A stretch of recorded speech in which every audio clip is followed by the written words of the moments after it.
Changes are coming to the Fair Debt Collection Practices Act. It's the Consumer Financial Protection Bureau that has finalized 2 rules. They're being called the most comprehensive change to the Fair Debt Collection Practices Act since it was implemented back in 1977. The 2 rules take effect November 30th. Before we talk about those rules, let's remind ourselves that the Fair Debt Collection Practices Act is actually a set of laws that was created to set certain requirements and restrictions on debt collectors. It's the laws that say that a debt collector can't harass or threaten you when trying to collect on a debt, and they can't use fraud or unfair practices to collect. Well, as technology has changed, debt collectors have used new ways to communicate with debtors. And the first rule targets communication, acknowledging that some debt collectors can now use email or text messages to contact a debtor to try to collect on a debt.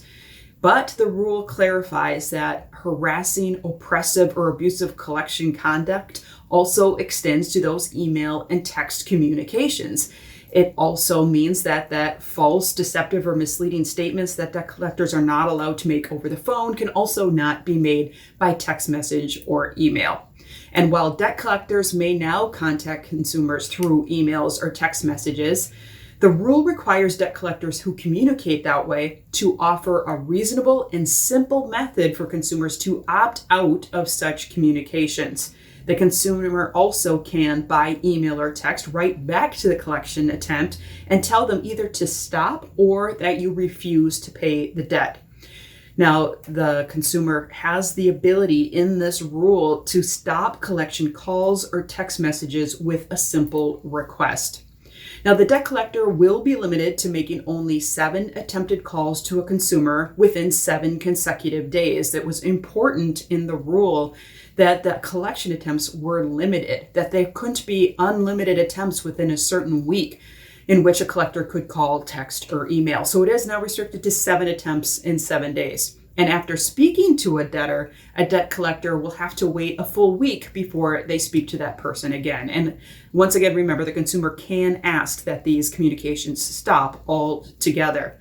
Here's one other communication change. Collectors can contact a consumer's family member or friend to get contact information on how to reach you. So make sure that you know what your rights are and asking for those communications to stop as well. Now, we said there were 2 rules. The first one was on communication. The second one is on disclosures that can be made under the Fair Debt Collection Practices Act. The rule clarifies that the disclosures debt collectors must provide to consumers at the beginning of collection communications contain certain information. It requires debt collectors to take specific steps to disclose the existence of a debt to a consumer before they report that information to a reporting agency. It also prohibits debt collectors from suing or threatening to sue consumers based on time-barred debt. Collectors will be required to provide readily understandable disclosures about a consumer's debt and rights in debt collection, along with information on how a consumer can actually respond. New disclosures must contain more information than past disclosures is the key takeaway. It has to include more detail on the debt itself. More consumer protections, including providing more information on a consumer's right to dispute the debt, must be included. Now, in a statement, the Consumer Financial Protection Bureau said, with the vast changes in communication since the Fair Debt Collection Practices Act was passed more than 4 decades ago, it is important to provide clear rules of the road. She says modernizing debt collection rules will give consumers greater control. And she says our final rule reflects our commitment to ensuring that consumers are better informed, because better informed consumers are empowered consumers. In the description below, more on the changes coming to the Fair Debt Collection Practices Act, including the text of both of those rules.